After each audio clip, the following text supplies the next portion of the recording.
Welcome, guys, to another episode of the Monarchy podcast. Thank you, guys, for being here with us. I really appreciate it. And today we have Albert Perdomo, one of our adjusters, supervising adjuster to be exact, and Lazaro Lima, the director of operations at Monarch Claims. And we also have Ricardo Lopez, another supervising adjuster here at Monarch Claims, but you guys have already met him. So I'm going to allow Laz and Albert to introduce themselves. Go ahead, guys. Who goes first? I'll allow you. Go ahead. Well, thank you for having me. This is actually pretty cool. The setup is really nice. I have seen you guys do stuff in here, but this is really cool. So anyways, my name is Lazaro Lima. As Edgar said, I am the director of operations. I make sure that I have a forward momentum of all the claims going forward, making sure everybody's good and everybody has any materials that they need. I'm also a therapist as well at times.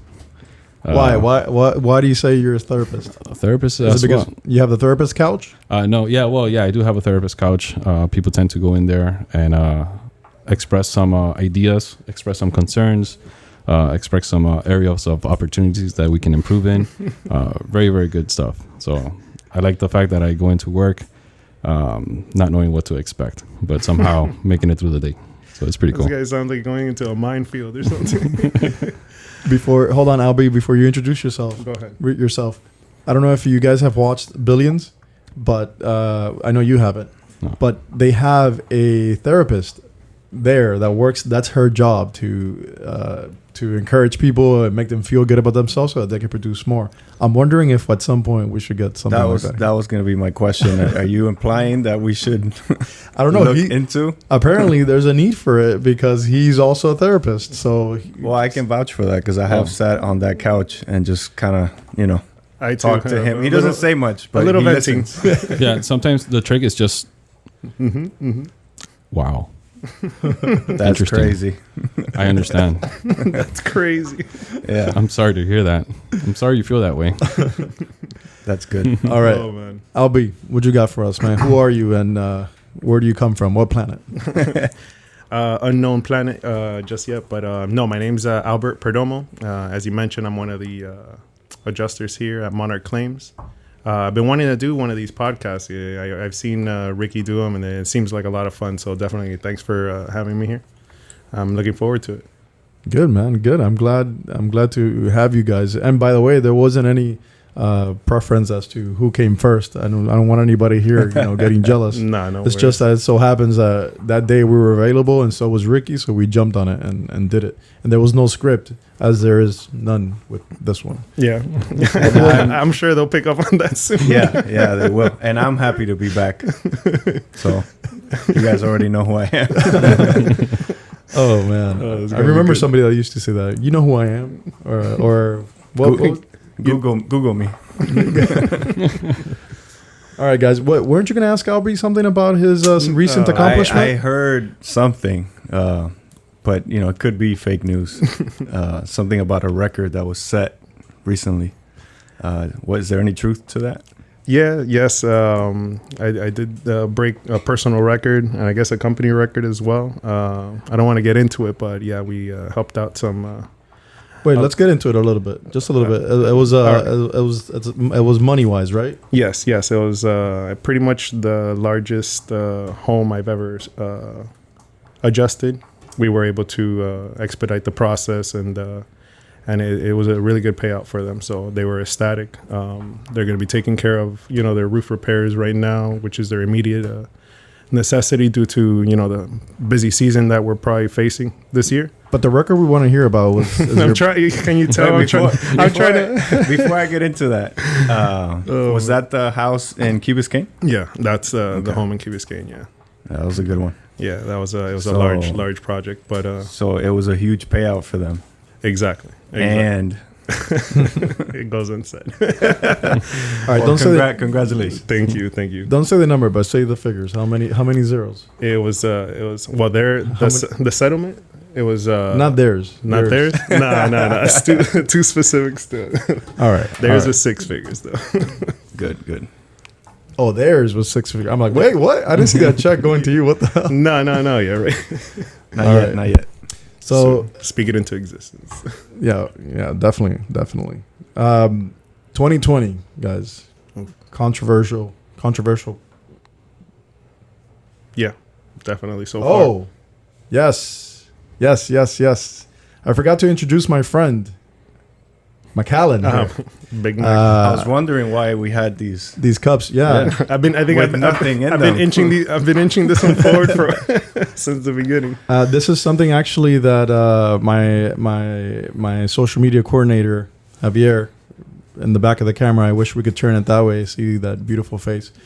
He suggested that we should do and introduce this. We all like whiskey here, so why not have it during the podcast, right? And today specifically, we're having the McAllen 12, which this is a double cask, and it happens to be my personal favorite. I have had several years older than this, but I don't know. This one just does the trick for me. It's definitely my go-to. So I'm gonna go ahead and pour it now.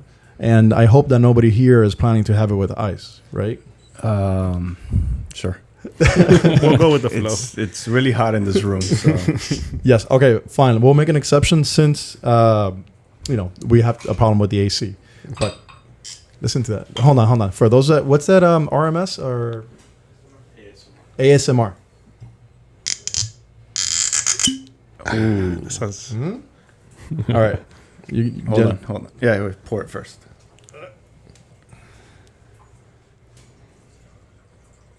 Ooh, that's a nice healthy one for you. Yeah. I mean, it's supposed to last the whole podcast, so. Yeah, we have to work out after this. Here you go. Thank you. Hopefully.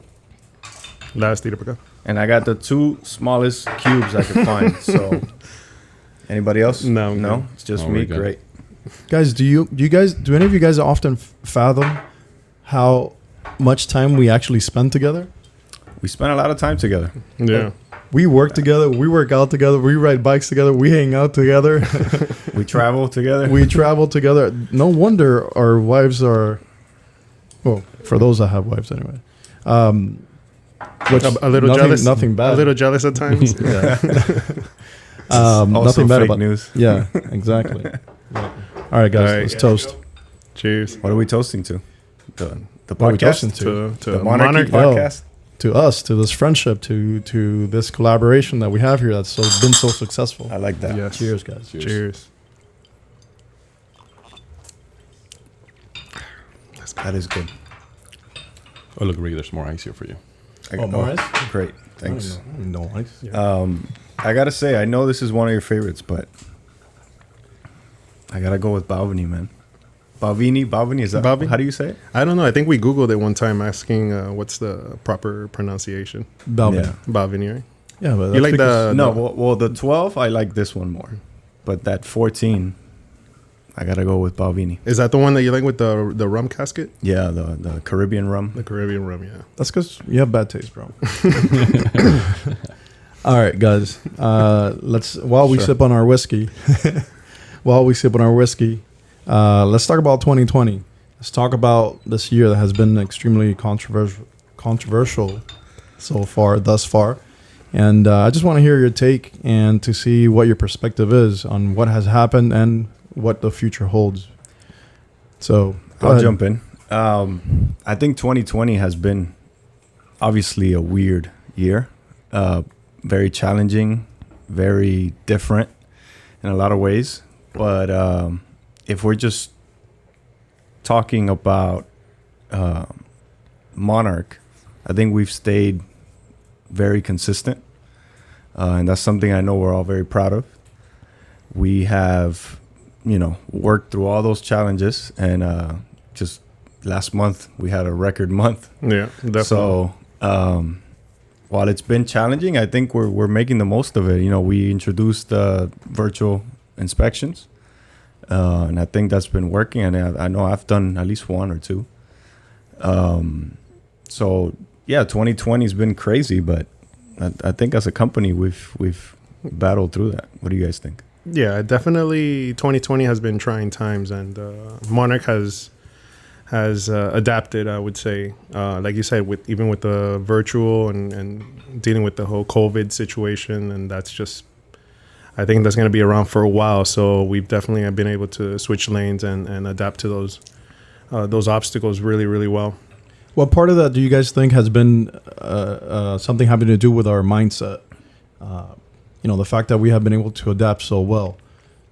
I think that's the thing that you're going to have two different things. You're either going to have the people or the company or the group of people that either take 2020 and surrender to it. Like they'll get down in the fetal position and just like give up. This year has been very, very complicated, very, which it has been. But then you're going to have that other group of people that has the right mindset, the right setup, where they just take what 2020 has given them and run with it. And I feel that as a company, as a group of friends, I honestly feel that as a group of friends, we've gotten closer, picking up bike riding together. Yeah, that's true. It was pretty cool. You're correct, because I think I've always been told, and this year has kind of shown me how true it is. Something's smoking. Yeah, something smells. I was gonna say Laz is overthinking something. Something's smoking. Something is like burning up. The light. Oh yeah. Yeah. Turn that off. Yeah, pull the plug on it. Open a window, crack a window. The other one? Listen, so see what that paper that's in front of it. Yeah, there's like some what's wax going paper. on is that there's so many hot dudes right now here that the light just couldn't take it. The lamp was like, these lamp guys just aren't couldn't gonna take it. outshine me. Can Yeah. we do it? Is it good without the light? Yeah. Yeah, so I like to point out that Edgar was the first person to notice the smell of the smoke and the soon coming suit that will be around the walls and shit. Take that out outside.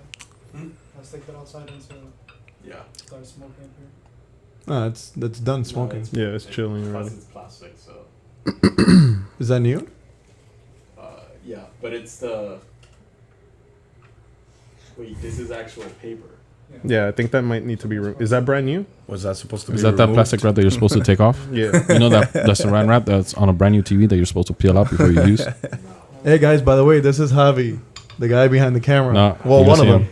Hey, Andre, come here for a second. Come here. I don't know if you see him. This Where's is the Andre Mandela? right here, the man with the editing. You can thank him for all the good shots and all the good editing he does. All right, just so- leave it off. Yeah. Yeah, we're gonna die here of smoke smell. But All sorts of fumes, natural So, and. Are we back online? we've been. Don't worry. Yeah, This yeah. is still rolling. All right. Well, to piggyback on what Laz was saying, I think that the whole mindset situation is so true, because I've always been told, and this year has shown me that it's very true, that challenges and speed bumps are just an opportunity for you to adapt and grow and run with it. And I think we've done that.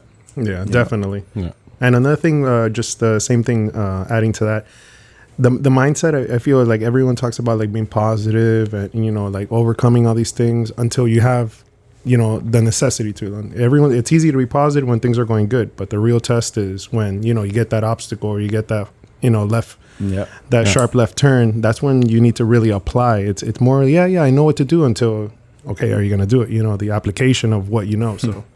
There's a lot of people out there. They preach, but they Post quotes. yeah, post quotes, but yeah, definitely. I think 2020, it's been a real eye opener for a lot of people. I've seen a lot of different sides of people, picking up like side hustles or picking up new skill sets and just like I said, just supplementing a necessity in their life. Like either these are the cards you're dealt. Like make the best out of it. So. That's true. Yeah. Has it been challenging for any of you guys as like personally?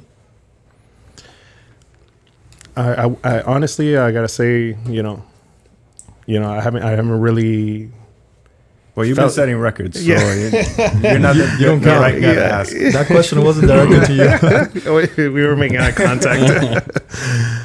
I just And- feel like with 'cause the whole COVID situation and the concern with the family and all that, and you're seeing all sides of all sorts of information out there, coming up. So it's like you don't know sometimes what's real, what's not. Numbers are messed up and this and that, but just kind of like keeping the fam, safe and. Well, I mean, life has literally changed. Yeah. The everyday, day-to-day stuff has changed. Yeah. But you know, overall, I mean, personally, I've had a great fucking COVID, man. To be honest, like, You started out a little paranoid. You said, like, well, yeah, because they I was didn't want to preparing. see us. They didn't want to shake hands. no, I would literally like walk towards him and he would like dodge me. Like, Yeah, because we didn't know what was going on at that time, so I try to stay safe. course. Yes, paranoid, but still, it didn't stop me from doing things that I wanted to do. yeah. Well, yes, actually, the travel portion of it. Yeah. Those will be rescheduled soon. But I don't know. I guess because of the mindset, I feel like I have made the possible absolute best of COVID-19 or this time. Exactly. Like working from home, that was great. You know, I got to wake up a little later, spend time with the family. You know, working out. It was 4 people at the gym. I'm not gonna say a gym so nobody gets in trouble. You It's know, a private gym In guys, Mexico. so- In Mexico. this something else. The peace of mind that I gained of the team is incredible because that was what was freaking me out, which is, you know, is this gonna work without the entire team being supervised? Yeah, because you And uprooted everything. And it worked great. I was impressed that everything just kept working as clockwork right off the, you know, even though we weren't physically in the office. So that was great. And everything. I know I think we spoke about it, obviously not on the podcast, but that's one of the things that I would see how it would be a huge challenge as a business owner to have to just, like Albert said, uproot everything and then expect it to keep working. Yeah. And the fact that it did, that's a testament to the team. Yeah. You know, so Yeah, I think we have really good people, and they, even though they weren't being supervised as they normally are, which we don't really hound people here at all, but the fact that somebody wasn't there watching what they do, still everybody carried their own weight. Everybody did what they had to do, and everybody was very consistent. And I'm so just appreciative of that across the board. Hence all the raises. cheers to that. Yep. Cheers to raises. Cheers to raises. Cheers to raises. Wait. Oh, really? Okay, great. Where's your etiquette, bro? I'm sorry. What are we looking at the end of the year? What do you guys think is going to happen this hurricane season? I think, Or you hope? I don't hope. You know, I don't wish bad, but I have a feeling that we will have a storm this year, just because of the way the year is going. Yeah, right. I'm just If waiting not- I'm waiting for the aliens, man. They told me this. Well, there year. was a kangaroo in Broward County today. Yeah, so What? so aliens is not gonna happen in July, and so I think the kangaroo took it. Oh, yeah, man. just a loose kangaroo Yeah. in Broward County. I don't know, but yeah, I think we're gonna have a storm, and it's gonna test us because we haven't had one in 3 years. Yeah. Well, we And got even really though- lucky with Dorian. That thing Yeah. was like 90 miles away, and it was a monster. Exactly. But, you know, we've talked about this. I know we're ready, but one thing is feeling like you're ready, and another thing is once the moment's here, let's see how we do it. Yeah. And I'm excited about that. Yeah, definitely. We're a lot more prepared. I remember when I started just after Irma, and that was like hit the ground running. I was literally like a sponge of information, like just grabbing anything and everything I could. Just obviously the main thing that, you know, at least I had good structure was taking care of the client. You know, I knew, you know, this is a tough situation for them, and I know we prioritize that always, just making sure that, you know, they understand that they're in good hands. But still, it was overwhelming, and we came out on top though. To talk a little bit more about post Irma, when you right after you joined, I think you trained for like 2-3 weeks. Yeah. And it was a crash course into adjusting. And then Ricky and I had, pre-Irma, of course, had booked a trip to Spain. Yeah.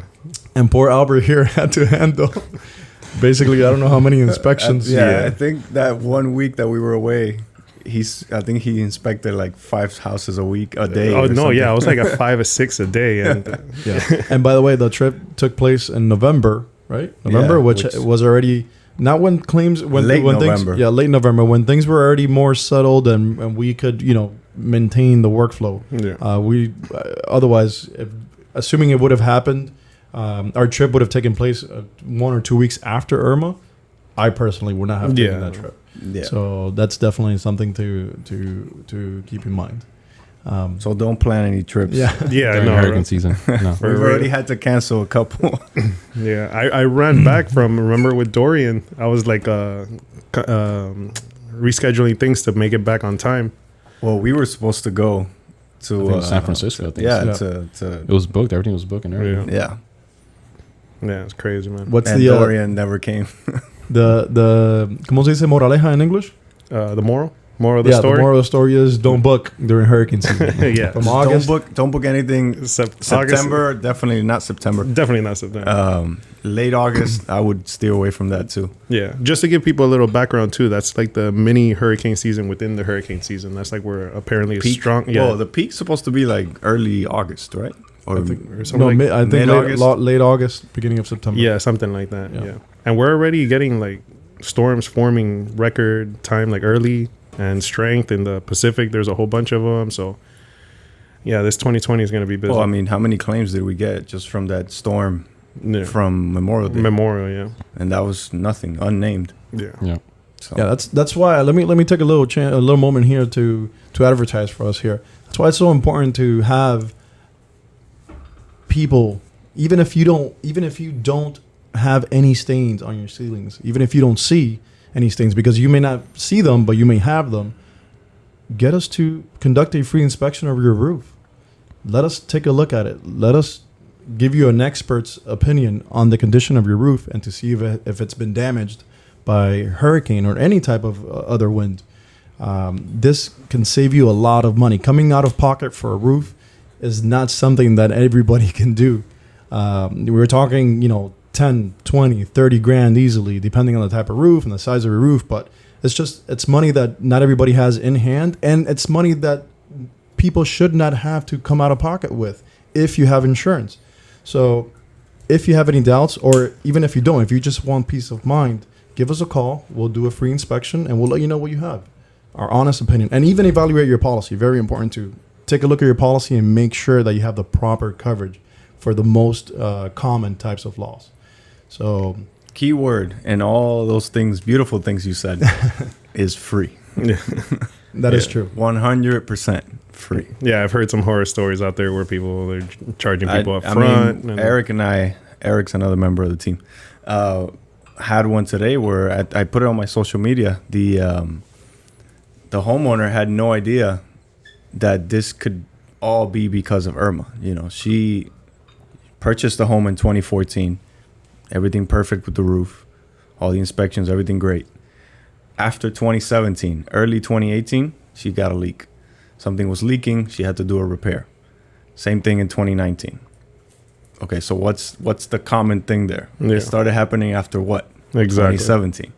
So, and she had no idea that she had still, she was within the time to still file a claim. Of course. So, And what I've been seeing a lot of people, especially like recent clients that we're signing, a lot of them are getting discouraged, like when they ask like their agent for some reason, like, oh no, your deductible is this or something like that. So for some reason, I don't know what's the motive behind all that, but always get a second opinion. Especially, how many of our clients are like people that try to do their claim on their own and they weren't successful, or they didn't, or they got some, not enough money or something along those lines, and then we turn around, we justify what is truly owed. So always get a second opinion. yeah, like you said, there's horror stories everywhere. Yeah. So I've had people where like they filed right after Irma, and they've told me that adjuster who showed up to the house was there like 5 minutes. Yeah. And I don't doubt it, because you guys remember back in those days they were doing 12, 13 houses a day. Mm-hmm. Those field adjusters. So I understand, but at the same time, you shouldn't get screwed as a homeowner because of that. Because of the numbers game. Yeah. Yeah. The crazy part that I really don't understand is that I had a buddy of mine that they went ahead and they did the claim on their own right after Irma, and I think they had like $4,000 or $5,000 deductible. Their insurance adjuster came over. They did the inspection. And then it said that all the damages was below deductible. Yeah. And conveniently. yeah, community. They later came. They talked to me. They spoke to me about this. And I was like, listen, like, what I do. I'm like, let my team help you. We go ahead and we get involved, and I want to say between 6 to 8 months later, we were able to recover, I want to say about $50,000 after initially them telling that it was Exactly. under deductible. So that's something that still to this day for me is mind blowing. And you know what's crazy? You know how many people are screwed out of their insurance money in that same way, and they do nothing about it because they don't know any better. Yeah. He was lucky that he was able to come across you, but imagine how many people they do this to, under deductible, and then they take the decision as you know. Oh, I guess that's it. Yeah, I guess that's it. Yeah. Correct. And then I had another scenario where like an initial payment for a different client was like $7,000, and I think it went into the appraisal, so it was a little bit longer process. And then for that specific person, we were able to get like around $80,000-$90,000. Yeah, and that I remember that one, and that was an old claim because right now they're not taking that long. No. But I remember at some point the insurance company had so much volume that they were really behind. Yeah. So the delay wasn't on our part; it was on the insurance company's part. So just want to make sure our viewers know that don't let that discourage you either. The time that it takes to file these claims. Yes, some claims do take long, but that's not the usual. And we do everything in our power to push them forward as much as we can. But ultimately, we have to deal with somebody on the other side that also has their own a job to do and their agenda, in a sense. Yeah. Oh, and with time, we've put processes in place to avoid that lengthy. Yeah, we always keep the ball on their court. Yeah. And I know for a fact, like we've been doing it for a couple of years now. We've built rapport already with so many people that it expedites that process a lot more. Once you already have that communication that they know Monarch, you know, we've heard it from, you know, other people that, oh yes, I'm working with so and so. Oh yeah, and we have like common adjusters and that builds a relationship because honestly, I've heard, like I said, horror stories of like other PAs out there that just they think it's like us versus them situation, and that's not helping, you know, Anybody. It's not helping. Yeah, it's not helping your claim. You're not helping the client because you're bringing a bad energy towards it when it could just be like, hey, I know you got a job to do. I know you got your boxes to check off. We're gonna make sure, and you know, we facilitate that and just keep this claim process going ultimately. Yeah, we always try to be as how can I put this amicable as we possibly can, and to have, you know, that right relationship. But there have been some times where, you know, we have to put these adjusters in their place because for some reason they forget that they're working for the client. Yeah, they're hired by the insurance company, but to service the homeowner. Client. Yeah. And they feel like the insurance company's money is their money, and those are situations where, you know, sometimes, you know, we need to chin check them real quick and remind them, stern, re-educate them. stern but fair. yeah, we're nice and all, but I don't can recall a story. Yeah, or two. please share it. Go ahead, share it for the viewers. Oh man. I think Albert was there for this one when we drove to Central Florida Oh yeah, I was there for the ranch. for the ranch. Yeah. That escalated quickly. Yeah. So it was an appraisal, right? It was an appraisal. Yeah. And things just took a turn for the worse. And Really for no quick. for no For reason. no reason, yeah. I remember This- you this- were like, this "Are you particular- serious?" Like you were thrown. He was thrown off. Yeah, Like, this what? particular opposing appraiser just snapped, and you know, Edgar had to be stern but fair. stern but fair. Yeah, I remember that she wanted to talk numbers in front of the client, and Yeah, she that was was asking the client unprofessional. what he would take. Yeah. But the client hired me to handle the appraisal process, and I'm the expert. I'm the one that knows the value of the claim. It was a simple Right. request. So she should have, if she had anything to discuss, it should have been directed to me and nobody else. And So- in private, not right there in front Correct. of yeah. So as soon as she threw a number out there, I was like, look, I didn't even turn it down. No, I you just said, asked her, let's talk about it. yeah, I said, You know? look, let's talk about it later. And then the switch flipped 100%. And holy was crap. like- She turned into a whole other person. That was a completely different person. Wow. I mean, I remember I took the The insured. you know, away, and you guys talked a little bit more, and then we moved on to the next section of the house, and she still brought it back up, and the insured was, you know, he asked me, he's like, is she all right? What's going on? Yeah.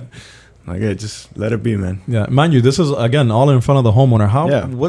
How professional is that? Like, do you not have any what would that be called? Like business ethics? Yeah, or, etiquette. Yeah, etiquette. Exactly. So It's those are some of the things that we deal with, but that teaches you. That shows you.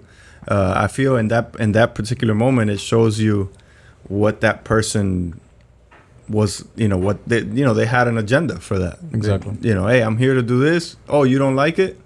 yeah. I flipped the switch, and we're not gonna get anything done. Yeah. So it's almost like to make you look bad. Like you were holding look. I wanted to discuss numbers, which ultimately it's the outcome that we're pushing for is to find the resolution. Correct, but that was not the time or the place. Exactly. But then she's painting a picture of like him holding back that process when it was a simple request. It was, hey, I'll talk numbers in private, something like that. Yeah. Yeah, and we also have the other side of adjusters where they're super appreciative of public adjusters. And we're talking independent adjusters are super appreciative of public adjusters because, in a sense, we create volume for them. We are the ones that bring in claims.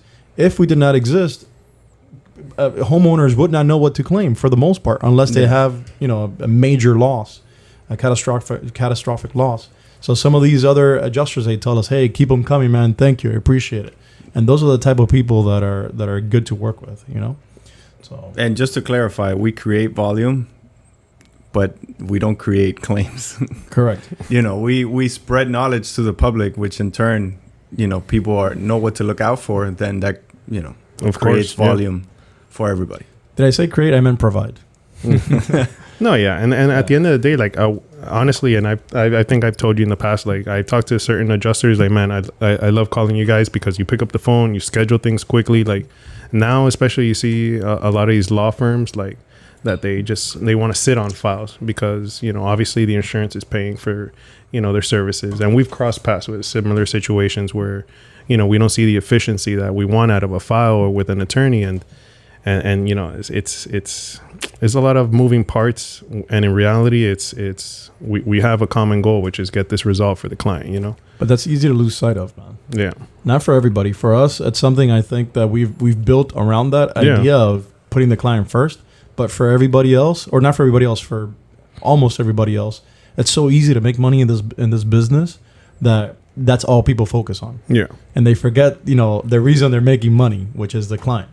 So I've met field adjusters that have brought that up to me. They've met so many PAs that are just in it to make a quick buck, and they'll take any settlement just to get it done and move on to the next one. Yeah, but those factors, in reality, you gotta, you're there to make the money for that client, for so they can fix their home. Yes, you're gonna make money off of that, but that's not the priority. Yeah, and I'm not even gonna get into the details of obviously how we do things but the way that you prepared and the system here at Monarch, as far as like preparing estimates and negotiation, how we go at things, has honestly like bar none compared to anyone else or any other situation or other PAs that I know that they don't have anything like that. Most of them are flying blind when it comes to negotiating and all that. So, definitely that's something that has, set us apart. And it's noticeable because for the most part, it's us is all word of mouth. Like the phone's constantly ringing because we satisfied and we stepped up and it's working out. So we've all contributed to the process in some way or another. Even with your previous professions, you guys have brought ideas that we've implemented, and I always encourage that. So let's make sure that we keep evolving with and adapting to everything, to the ever changing system. Albert, what were you doing before becoming a PA? I was a supervisor for a travel and leisure company. So pretty much it was a call center style, and I was overseeing about like 15 in-house and maybe like 10 to 15 at-home agents. Okay. So it was a lot of... How long did you do that for?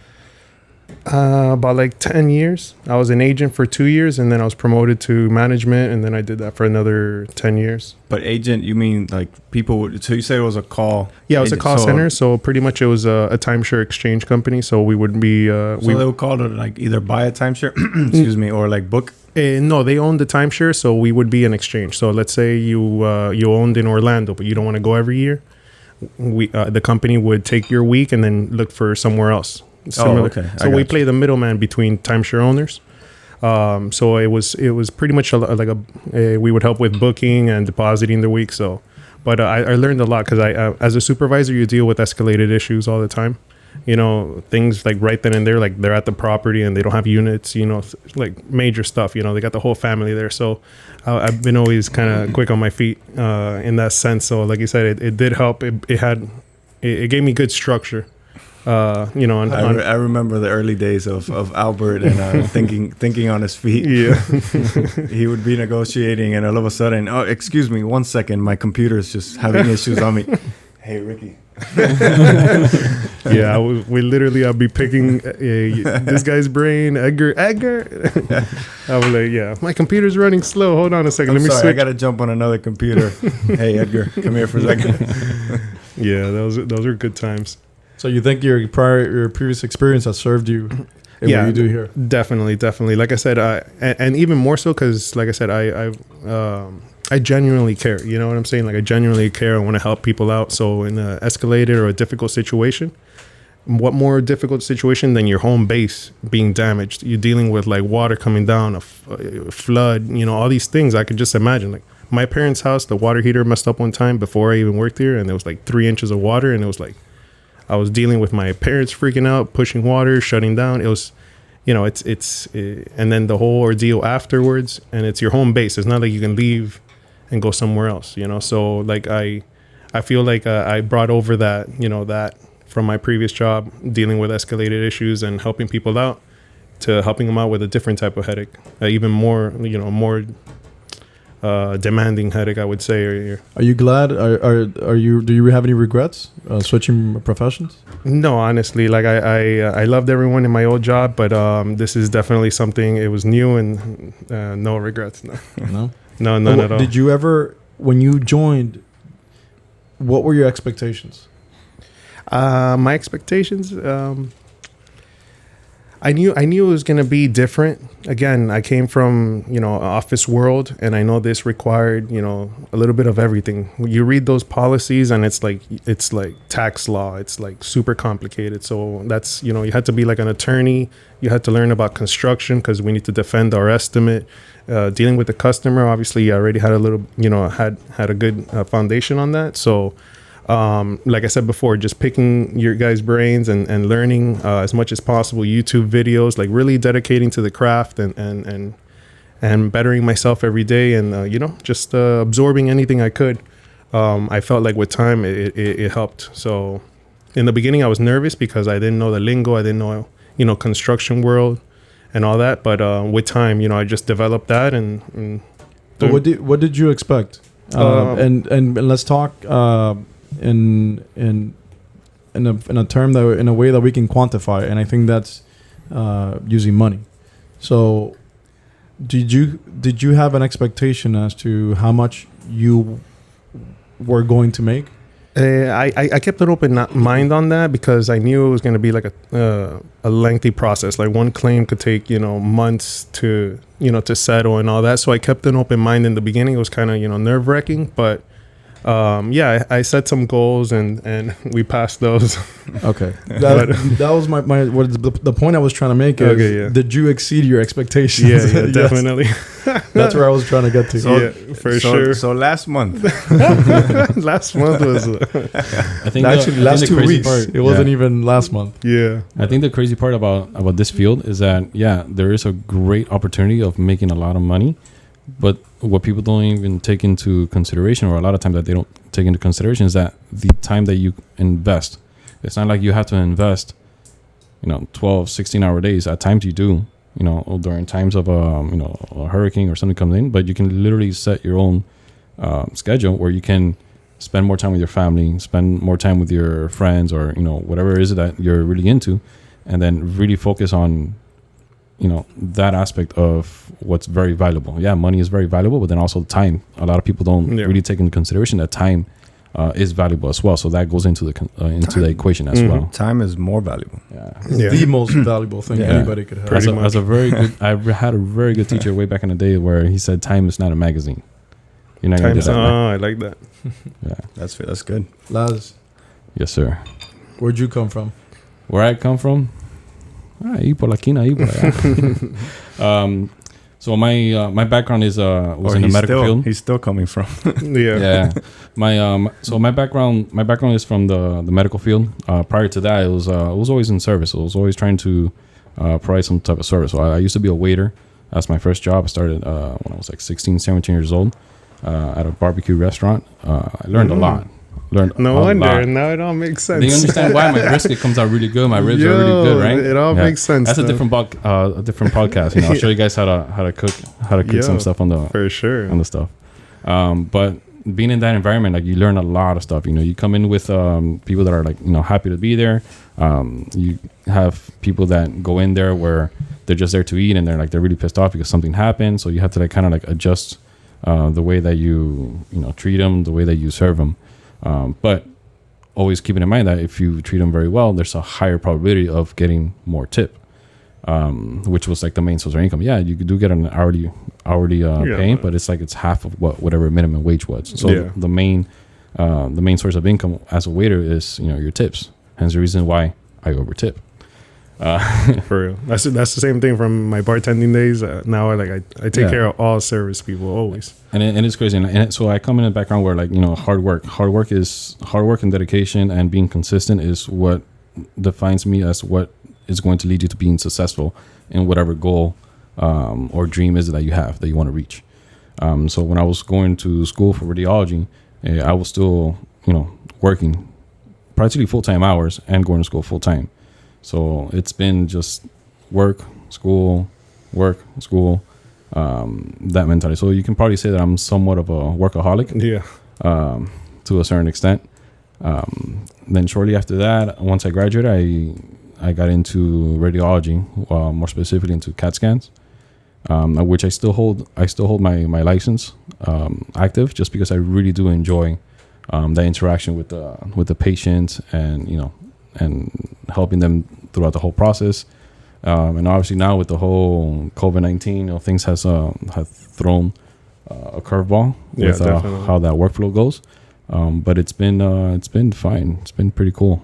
And you reached the supervising level, right? Yeah. And, so I was a tech for, I want to say, about 5 years. Then I was promoted to being a supervisor position, which was something very different than what I was used to. So I was always like the lead or unofficial lead for a specific position that I held, just because I really like working. I really like learning every aspect of my job. So I became very proficient at it. But yeah, I became a supervisor. I really learned a lot on. They still call you back, man. So obviously you definitely shine. Yeah, as long as you keep a good head on your shoulders and you have good intentions in everything that you do. Work is not gonna go away. Yeah. So my main thing there is like making sure that the patient is being taken care of. Yeah. Ricky, hit me up. This is I don't want to put my fingers. That's round 2. I thought we only had There's some water in there. for one drink. I don't remember that. Something I've noticed. I mean, I knew Las's background and I knew a little bit of Albert's. Something I've noticed is we've all, and in my background as well, have worked with people in the past in one way or another. And I feel that has definitely helped me doing what I do. Mm-hmm. I show up to someone's house. I'm in their house. They've never met me. You got to earn their trust, kind of. And quickly, too. Rick and Al. Rick and you got to earn their trust quick. You have to, they have to feel comfortable with you. They're trusting you with their home. They're trusting you with their, anything medical. Yeah, thousands of dollars. Thousands of dollars to their timeshare, So these are things that you're comfortable with. So it's easy to transition that into somebody's home and, hey, I'm here to help, first and foremost, and then everything else will take care of itself. Of course. So I think people definitely pick up on that it's genuine, A lot of people's out there and you see them like, oh, I got a card from this guy, and we seen them, like, we cross past the same people, and we ask, I always ask them, like, oh, how'd they come off? What did they explain? And the first thing they say is, like, it's like a salesperson. They're very pushy. they overpromise, you know, and that's another thing. Like everyone should like really be concerned. Like when somebody's telling you a dollar number, like right off the bat, or promising you a quick turnaround, all these things. Claims are like fingerprints. Each one is completely different. I've seen roofs with like 2-3 tiles broken and they pay it, and then I got another one that is like 40-50 that is like destroyed, and then they want to sit there and fight it for forever. And you know, it's each one of these things. So it's always being mindful and educating people the proper way, and just you know, at the end of the day, it's just get a second opinion as far as don't go on the first one, especially even when they start, you know, describing shiny things and all that. You know, just keep a level headed. Yeah, we're not saying to hire us unless you want to work with the best. Yeah, definitely. So, and best looking. Yeah, that is true. We do have some really good looking people here. Which, guys, we're doing 6 or 7 o'clock at the gym today. We're doing 6. We're doing 6. 6. Doing whatever we want, bro. True. You guys have some tips for homeowners, just in general, whether it's about hiring a PA or about a claim or what to look for in a claim? Definitely do your homework. I think absolutely. I think as a potential client, if you go in it blindly, you're either going to be misrepresented or you're not going to hire a person that's compatible with what your specific needs is. I know with me specifically, I like to be in your house, so. Yeah. I had a claim in my house, so like I specifically know exactly what a good adjuster is and what a not as good adjuster is. I like how you. It's very There's many different levels. So the thing is, so the thing is, look. So remember, we all hold very good values over here, and one thing that I really preach preach and apply here in this company is to imagine that that's your house. You know, when you wake up in the morning, you know, let's say you see that stain or that bucket right here that you put in because there's a drop of water. You know, imagine that you're waking up every day. You know, that right there should give you the power, the motivation to go ahead and make that extra phone call to that insurance adjuster, send that extra email to their supervisor. You know, follow up again. You know, even though that you follow up 48 hours ago, give them a call again because. Yeah, you're not the one that's like seeing the stain, but you need to put yourself in the shoes of that client and really see, you know, like see it through their eyes. So I feel like even though like you know our team has a lot of claims under their belt, we still treat each client as if it's the only claim that we're taking care of. Definitely. So that's something very important. Even though we do handle a large volume of claims, we do what we have to do in order to accommodate the growth. So as we grow and as we get more volume, we hire more people so that we can make sure that the quality stays consistent across the board. So as a matter of fact, we just finished hiring a bunch of people because, you know, we're doing well and we want to be able to help more than what we're helping now and make sure that the quality always stays top notch. I think you were going to touch on that. Go ahead. I saw you. Go ahead. I think that it's been really good that we've grown, but we have kept that like white glove service that we preach. You know, we I have clients that tell me every time, hey man, every time I call you, you pick up the phone. You don't know, even if you don't tell me anything, but you pick up the phone. Yeah. Now there's no news, that's fine, but I know I could call you and I don't have to call you 5 times, you know, in a week you haven't called me back. So that to homeowners, that's a big deal because like Les said, it's their house. They have damage. They don't know what's going on. The last thing they want is to really not know what's going on after they hired someone to represent them. So, you know, the fact that we've grown, but we've kept that, it's a big deal to me. Yeah, definitely. And what I always stress, especially with the new PAs as well, is when they're describing what we're bringing to the table is letting them know it's not just, you know, if they hire Ricky or they hire, you know, Laz, they're going to be hiring an entire team. And obviously we talked about our histories and everything, but I don't know if, you know, we've explained his history, but the reason why I think we have a good like foundation is obviously he has experience on the other side of the table. You know, I am initially like the inner workings on the desk adjusters on the side of the carrier. And then to bring that over on this side, know exactly how to make this an efficient process. Like that sets us apart, like bar none. So like compared to somebody else, like I said, flying blind, negotiating without that structure and not knowing, what's required on their end to make sure that this moves forward. Like I said, that just separates Monarch altogether. Like I said, this is giving me this was a new thing for me, and that's why I always, in the beginning I would pick his brain a lot. Would be like, hey, how do I go at it this? How do I go that? And little by little, I kind of created, an understanding, and it's paid off. Honestly, I can't complain as far as my initial training. I think that's why at first I remember us when more adjusters started coming on board, that we wanted to set that foundation, so they could see, not you're not just here to sign claims. We want you to understand the whole process, and sit with this team, make sure what everything is, so that you're not getting a call from a homeowner and you get a question that you have no idea how to answer. Yeah. So guys, for the potential adjusters that are watching us, but what I mean by potential is people that are considering getting into this industry. Do you guys think that there's a way that we could teach what we do in a classroom, or do you think that this is something that it must be done hands-on, learn as you go type thing? hands-on. Yeah. Or I think a mixture of both, getting a understanding of it. But obviously, the hands-on is the one that's the one that's really going to sink in. I know.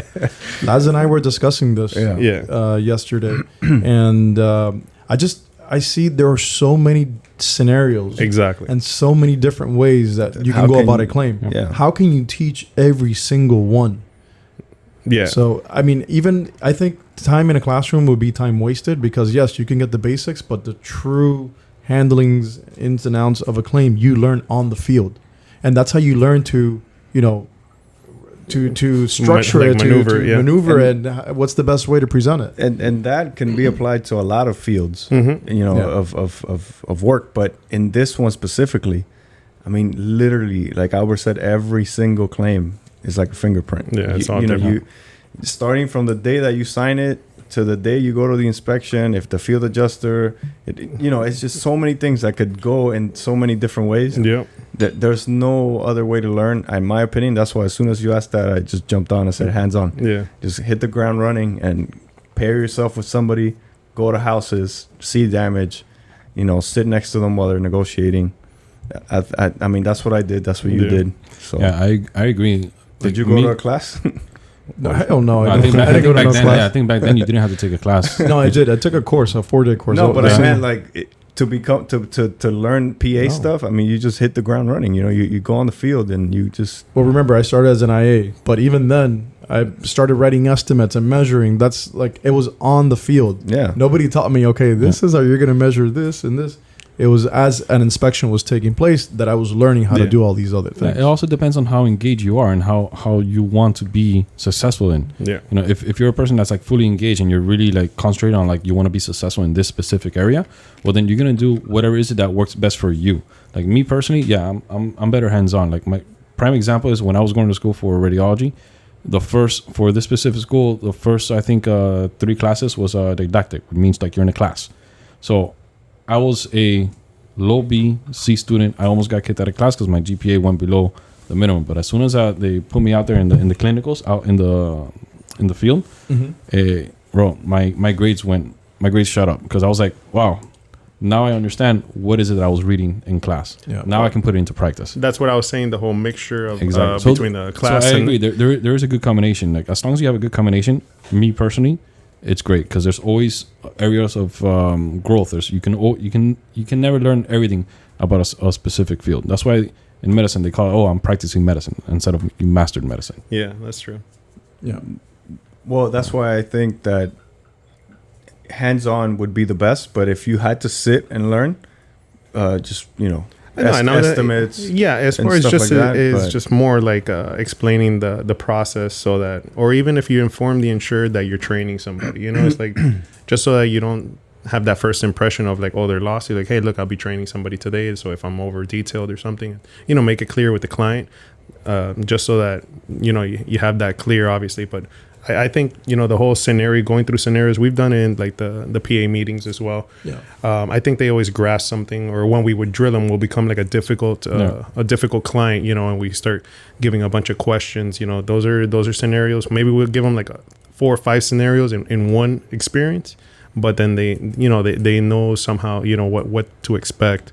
I for one wish we would get more questions instead of ask more questions. But yeah. I feel that shadowing each other is very beneficial for the growth of everyone, even for the more, you know, skilled, more veteran ones. Yeah. Because there's no one right way of doing something.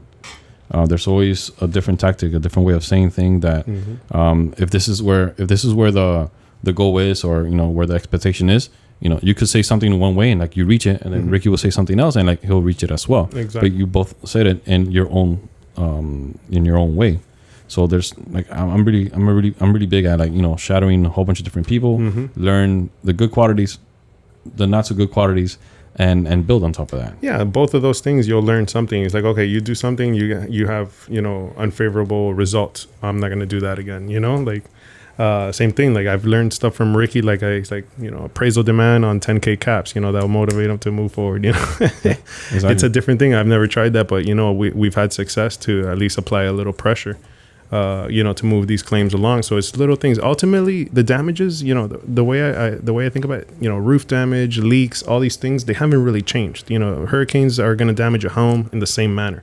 How the carrier is handling it, policy changes, that realm, that's what's changed. You know, not really the other. So you always have to be kind of like adapting to the times, and because it's not in. You know, I'm going to be honest, it's not.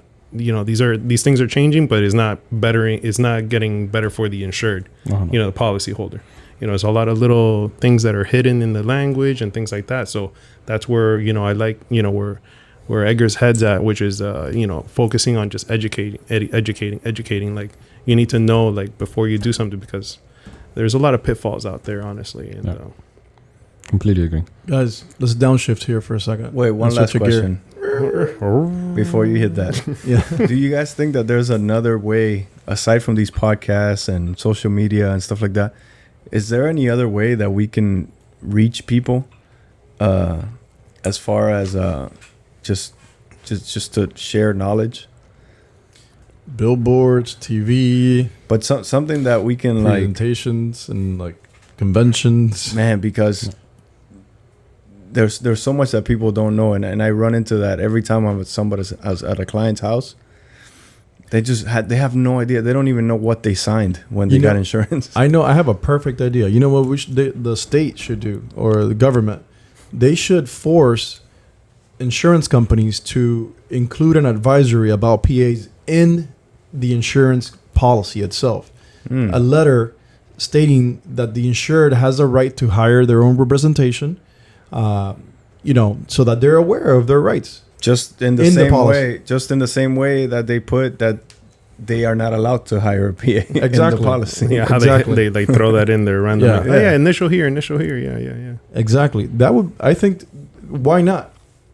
Oh, I can tell you a whole bunch of why No, not. I know why not. I know why not. Yeah. I'm just saying that I think that actually would be the most effective way. I'll play devil's advocate. Trust me, I'll give you a whole bunch of why not. If we, I mean, but the legislation, they, you know, they're for their people, right? Yeah. So, But who pays for the Yes. ads? Who pays for this? Yeah. Well, But if in a perfect world, that would be ideal, where you get your insurance policy and then you get a letter saying this is your insurance policy, but you also have the right to hire a public adjuster to represent you and your rights. Again, if in the event of a claim, that would be magical, man. Can you imagine that? In a perfect world. in the perfect world, man. But the problem is, Man. so go ahead, downshift. No, I just wanted to, you know, switch gears here for a little bit and talk about goals, man. See what we have in mind for the end of the year. We're almost halfway there, and it's been a snap of a finger, bro. Yeah. Honestly, like I'm here. I'm like, how the hell did I get here? I could give you a very short-term goal that I have, Which is which includes all you guys. What was that? Oh my God! Don't say it. Don't say it on camera. No. Say it on camera. What do you No, think? not the- I want to know what this guy Is it a different zip code? Is it involved with different zip Actually, code? it is. Do I have to grab my passport? No, none of that. A very short-term goal that I have for this month. Well, I don't know. You're gonna be out of town. This month? I'm not. Where are you going, man? Are you gonna be? Wait, are you gonna? You're not gonna This be out weekend. of town this weekend. Yeah. Next weekend you'll be back. Yeah. Okay, so I want us as a group and a few more that are missing to ride a advanced trail before the end of this month. Okay. For those of you like that don't know, we've gotten into mountain biking, Oh yeah. and some of us have fallen, some of us haven't. But let me try. Hold on. By falling with near-death experiences. But yes, that's my short-term goal for our group, is to do an advanced trail, which is a big difference from what we've been doing. Yeah, I like his idea though. The one we were gonna drive up Florida and like do dedicate like a weekend to Oh, I'm it. completely down for that. Yeah, for sure. except when I saw the video that Ivan sent of No. people going down the mountains. And, Oh, no, but that's- There's no mountains in Florida, bro. no. Well, I'll take you to No, I tropical thi- park, I bro. think that was at Montana. I'll take you to tropical I'm sorry if park. I'm busting your bubble, but there's no mountains in Florida. Yeah, and those are like little kids, man. Those little kids were booking it, but hey, those they have to like memorize those like those I'm trails. pretty sure it's not the first time they ride the trail. No, for sure. Wait, so are you guys on board with my? Oh yeah, for my sure, man. short-term Of course. goal. I already ride advance. Ride or okay. literally ride or die, bro. So that was one of my short-term goals. What about long term? All right, What's I'm the writing it down. what's Ooh, the yeah. what's the Long term, like for this year, right? yo McAllen kicking it? Yeah. No. I went to grab my pen and That was a heavy pen. and my calendar kicked in. End of the year goal. What do you want to accomplish by the end of this year? Oof, man, you're putting us on the spot. Yeah. I have goals that I wrote down for this year. I could tell you I've reached a couple of them already. Oh yeah. Yes. But man, before the end of this year, thanks to COVID, I would like to travel again. For the viewers, he's a Disney yearly annual pass. Yes, I do go to Disney a lot, but no, not during COVID. No, for real. I'm not going through that park with a mask on. I don't understand. It's like No. they opened up Disney as soon as like Florida reached record levels. Like, whatever. I can't even be outside right now with a mask on. Imagine in line. Yeah. No. No, yeah. So For no, sure. that's not one of my goals. Laz, All right. you have anything you So want to share? Ricky wants to travel. What does Laz Where want you to going do? to travel? Out of the country. Out of the country? Yes. Well, actually, recently I just had the idea that I want to go backpacking. I was there. Why not? Right? Just pack up a whole bunch of like clothes in a backpack? Backpack, right? That's what you do, right? Yeah. And then just A go big- travel. a big backpack. And then travel somewhere. He's like, "Am I doing this right?" Yeah, travel somewhere abroad without any plans and just go. Like literally, I just want to go somewhere with a backpack on and just go. Do it. Just hit me up then. I'll hit you up. Yeah, let me know too. You guys We'll have a good time. We'll bring the bikes. Yeah, I've already reached some goals this year, so it's 2020 has been a pretty good year for me. Yeah. So it's good. I think Yeah, you've been getting like I always like saying this, and especially you the hyper focus. Like, yeah, you've been. Yeah, I'm slightly OCD when it comes to like goals. Like I just push everything out of the way for me to reach some goals. So right now, the goal, well, one of my personal goals is to try to keep my friends physically motivated when it comes to going to the gym. So yesterday after finishing up the workout, I stayed a little bit extra and I concentrated on some extra workouts there. So Now that you mentioned that, besides asking our viewers to follow us at Monarch Claims and subscribe to our podcast, I also want to encourage them to follow us at Miami Thick with 2 C's Boy Club. Did you already make that for real? I got to And follow. Instagram. So yeah, it's active. One more time. It's Miami Thick Boy Club. 2 C's, no K. We're gonna 2 C's, no K. We're gonna be posting how we get thick in that And Instagram and somewhat fit. and somewhat I mean thick No. fit thick. yeah, that's funny. Oh God. No, we'll just get it like there's no posts yet. Yeah, but We gotta summer put we're debating who's going first to be the deal breaker. I got Not the it. deal After breaker. this The, McAllen, the we opening up. might throw a post on there. Yeah, at yeah, the for gym sure. today. I'll be. What you got? Bro, honestly, and this is one that I've set for a couple years now, and I have like a stack of like 5 books that I really, really want to read, and they come highly recommended. I've started most of them, and I see the value in it, but I feel like I'm separating my, this is a very demanding job. These things do not, like, you already know, these wheels don't turn unless you turn them. Like, the insurance company is not in any hurry to, like, cut checks or anything unless, like, my style. I'm a squeaky wheel. Like, you want me to go away? Yeah. I'll tap on it if I want. But, yeah, so, like, I try to be the squeaky wheel, and but I divvy up my time a lot. I have a lot of other things on the plate that I want to focus on, but one of my goals is to like make a dent on my on reading. I've never been a big reader, but I've seen the value of it, and I've like I said, I have like a little collection there where I'm like, oh, this one will intrigue me, because that's always been my problem. If it doesn't like capture me, I don't really like pursue it. So I already have a few of them that are good, that by the end of the year I want to make a dent on that. I have the Thick same Boy Book problem. We'll say it again. The Thick Boy Book Club. Let's start. I have the Got it. same problem when it comes to reading. I love learning in general, and I know you get a lot from reading, but I've never been able to just sit down and read. So I started doing audiobooks. Have you tried that? I have tried the audiobooks. The only thing is the audiobooks, it gives you another opportunity to like do something else. Like you'll be driving or something else, so you're not really focusing. I like, if it's gonna like grab me, it's gonna be something that I'm sitting there imagining, like like focused on what the subject line. With the audiobooks, you do get the information, which is good depending on what you're reading, obviously. Why don't you just get a Tesla so Tesla. you can like read and drive at the same Right. time? Very It's true. It's in the works. Let me send you the code. Yeah, I already. The code for the miles, bro. Yeah, I got you. Don't buy it without me. No. I gotta qualify for the put free charger. roaster. I'm in an apartment, bro. I told you I'll get it, but you gotta get the charger here at the office. That's in the works. It's in the works. It's in the works. I know. You tell me. Yeah, already. one of my goals is getting a Tesla before the end of the year. Yeah. So, Vamos. ya está, Vamos, ya no. está, But yeah, that's ya está. yeah. No, but yeah, that's one of my At Elon Musk. my boy. No, that's Javier's boy. Oh yeah.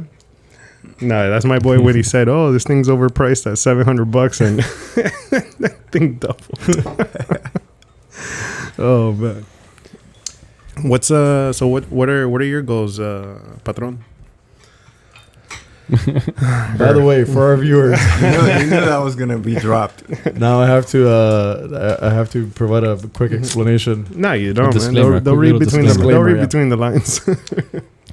So, Patron comes from the series Pablo Escobar, and for some reason, I've taken upon that name, or my friends have decided to call me that.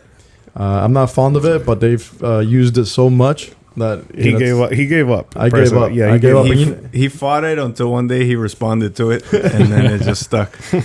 I'm not one to respond to names that put Yeah. me above or that imply that I'm above other people.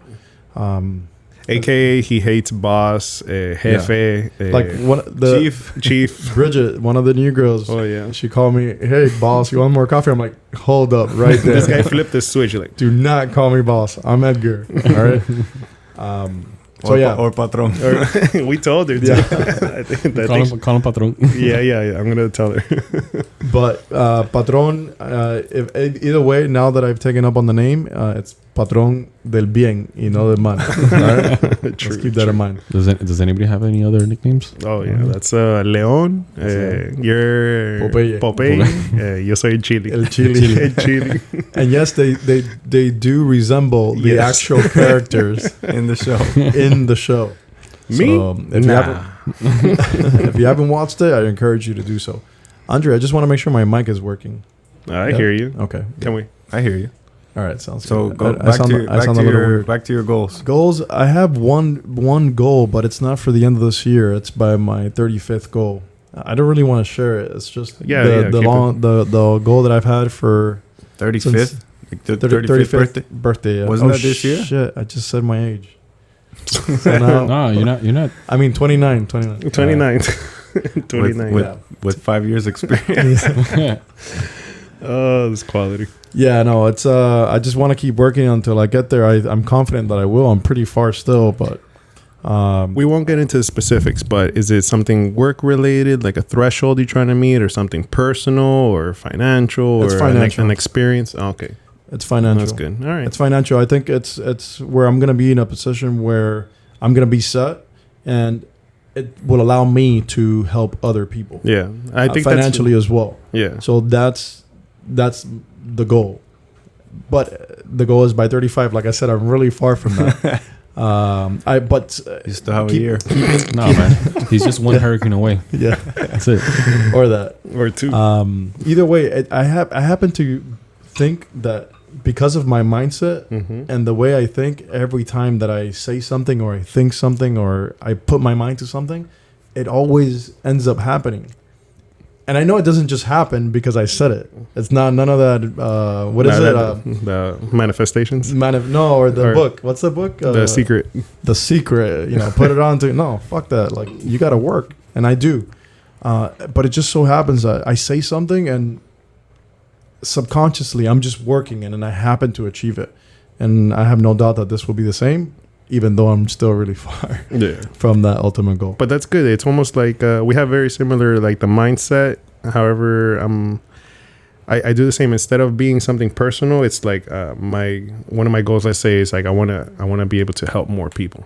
In turn, obviously I'll benefit from it. But in reality, the most satisfying part of it, like you said, even like when we talk about like the stocks or something, it's like, well, I don't want to sell it because like what am I gonna do? Like you don't have anything in the game. Yeah. Like, same thing. It's like ultimately, I just want to keep helping people. I've reached so many people. I've seen how grateful it is, and that's the rewarding part. Like I get paid. All right, cool, we get paid. But it's like having an opportunity to help more and more people. That's the real rewarding part, honestly.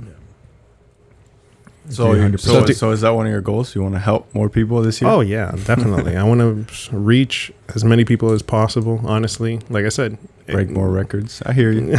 Break more records. Guys, I know Ricky's eyeballing that record. we're kind of running long with this, but Are we? We knew it would though. Yeah, Right. we are. Look at Javi. Yeah. Yeah, he's giving us Andre, the face. I believe Andre. Andre's having a good time. Look at his Andre, smile. yeah. Yeah, Andre's Bro, like, yo. He's smiling and laughing at the same time. Look at Javi him. was like, and Andre was like, nah, you guys are good. You guys So are we good. good? So Keep it Andre, going. we good? I think Andre's in charge, right? So Guys, something I want to discuss with you guys, since you guys are my close friends. Your armpit don't smell that bad. You're good. You're good, bro. Yeah, I am going natural, and I haven't been able to control the smell. It was a little Bro, difficult I do at the wash beginning, 2 but to it's, 3 it's times. fine. this guy's crazy with these. He Bro, I doesn't gotta- smell, but like Yeah, No. I do take a Zyrtec a day, so maybe that helps you. Like my smelling is not really that good, but you're good, bro. Thank you, bro. Thank you. They can't smell you through the podcast, so you're good. I feel smell like house. I feel like I'm. Did the I guy have just felt- smell himself? I have felt this for a while. But I feel now that I'm losing more and more touch with like the inner workings of the business, and that has me really concerned because I feel like as soon as I step away, that the quality will be less. Do you guys feel that from me? And I want you guys to be frank. Wait, do you wait? Repeat the question. I feel like I'm in a deposition. No, Please rephrase the question. I don't know. I feel No, like I'm losing touch with the individual claim. because your attention's elsewhere. You mean? Yes, Yeah. elsewhere in the business, but So your question is, do we feel like you're losing touch? yeah, like yeah. Do you guys feel like I'm not as involved as I used to be with the day-to-day claims handling portion? No. No, Which not at all. I know that I am not because No, I'm but still, handling other things, but just it feels like I don't know. Like I want to grab everything, but obviously it doesn't fit. Well, I'll tell you this. I know you're not doing the things you were doing before because you're focusing on other things, but you're still like at arm's length. If I need something, if Albert needs something, or it's if a any, phone call, or if a any text. department needs anything. You know, it's not that you're not here. yeah. You know what I mean? So as far as the knowledge goes, you still have the knowledge. And you still make it accessible. And the touch, I mean, what's the touch? That you're doing other things? What would you be doing instead? Signing claims? No, not only that. Before I would feel like I had more contact with the staff and I was more involved with, like, I don't know, the whole process from beginning to end. Let me ask you a question. What were you doing this morning? Oh yeah. Well, I was training one of the estimators on the field. Yeah. Well, not training. He's actually really well trained. I was really impressed. He was fine tuning. I was fine tuning and making sure that he's perfect. Yeah. So I think someone in your position, you don't have to be in every single spot all the time. All the time. That's why you have a team around you to support that, so that you can go ahead and concentrate in other areas to continue growing the business in the way that you want to grow the business. Yeah. Hence the reason why you brought me in. Hence the reason why you brought Ricky in and Albert in and the rest of the family in. And that's another thing. Like, I think now you have trusted tiers. Like, you got, like, the estimate team is Tenientes. Los Tenientes, yeah. Teniente. Like I said, the estimate team, like, that's another. You've already built that trust. Right now, like you said, you're fine tuning. Before you're, and I know I'm not gonna say it obviously, but the responsibilities that you're giving the estimate team now, before that was be all on you. That was a bottleneck. That was a big bottleneck in the process of the claim process. Yeah. And that's already solid. And as far as us, like, we've been able to, shadow so many adjusters, making sure that they have at least a good foundation. Laz, oversee, you mean? Oh, oversee, yeah. Supervise. Yeah, supervise, yeah. I know Laz, like, bringing Laz on, like, he's very structured. Same thing with Ricky, very structured. I'm the wild card, but you're the complex claim adjuster. It's so funny. Every our PA meetings, I'm like, is this about me? I'm like creating examples on what not to do or what to do. I think that the fact that you feel that way, obviously that's a personal thing. You feel that, but the team obviously is doing good. I mean, like I said, last month we had a record month. Yeah. And it was from across the board. And that's like I said earlier, is a testament to the team that you've put around you. And to quote the best basketball player that ever lived, LeBron James. In case there was any question, he has a great team around him as well, not on the court, but just the people around him. And he got asked a question, and he said, they asked him why is he successful in a lot of the things he does, whatever. He says, well, I didn't go to Harvard, but I'm able to put people that went to Harvard around me to do the things that I want to do and to do them well. So, obviously none of us went to Harvard, but you get the point. Yeah, I understand. I don't know. I just I can't even remember names of claims anymore. Before I was like a freaking we used to we talked about that. He's like, what's up with this one? Yeah, and now you talk about a claim now, and tomorrow I'll be like, wait, can you refresh my memory about that? I don't know. If you guys ever feel like, I'm distancing myself, which I'm not trying to, please let me know, because I want to have, that touch with everybody. I want to be able to have that connection with every single person on the team. So that's all. I was just wondering. I can take you to inspections if you want. Bro, you're a pro. Some ice cream with me and my friend. We'll start having one-on-ones with every staff members here. I'll structure that. That should be fun. Edgar's like, damn, what the hell are you? All right, guys, we're gonna wrap it up. We went over our time according to. This was fun, man. This was fun. Invite me to start talking about more. What were you guys saying about my voice here? Look at Javier's face. I think either he has to poop or he has to go home. One of the two. No, he's definitely cutting this whole part right here, right now. Yeah, for sure. But look at Andre's face. Bro. And he's the one that's going to edit this. And he's loving it. Right? He's like, yo, this is gold. I maybe shave off amazing. 2-3 seconds here and there. 2-3 seconds? How's my hair look? Is my hair good? Am I good? Nailed it. Yeah? We're still going to the gym, right? Hell yeah, we're going to the gym. Well, we got 12 minutes to get there. Guys, before we cut, I want to say one thing. Go ahead. I think it's great that we all work together. I could not express to you how important it is for me to work with people that I like, and to work with some of my best friends is a blessing to me. And I'm happy to come to this place every single day and that's a huge deal for me. Yeah, So same, brother. Yeah, it's Just wanna- crazy how they say like, oh, it's really hard to work with friends or family, which I understand. Yeah, it's really good, but I think with the group of people that we have here around us, we know where the line is. You know, we know the line. We know when it's business is business, and then time to play around is time to play around, like 15 minutes. So, yeah, I think as long as you know where that line is, I think everything will work out fine. I Yeah, agree, and definitely. I love it as well. I mean, in that aspect of life, I think I got lucky. But then, I mean, I wouldn't bring anybody around me that doesn't share the same values and principles. So That's true. that's why we're all here, because we're all alike in that sense. So with that, I'm going to go ahead and wrap it up. I want to invite everybody to please like and subscribe. And I would love for you guys to leave some comments and just let us know how we're doing. Please also follow us at Monarch Claims in Instagram. And I look forward to hearing from you guys once again. Thank you. Take care. Thank you guys. thank you guys. Take care. Bye.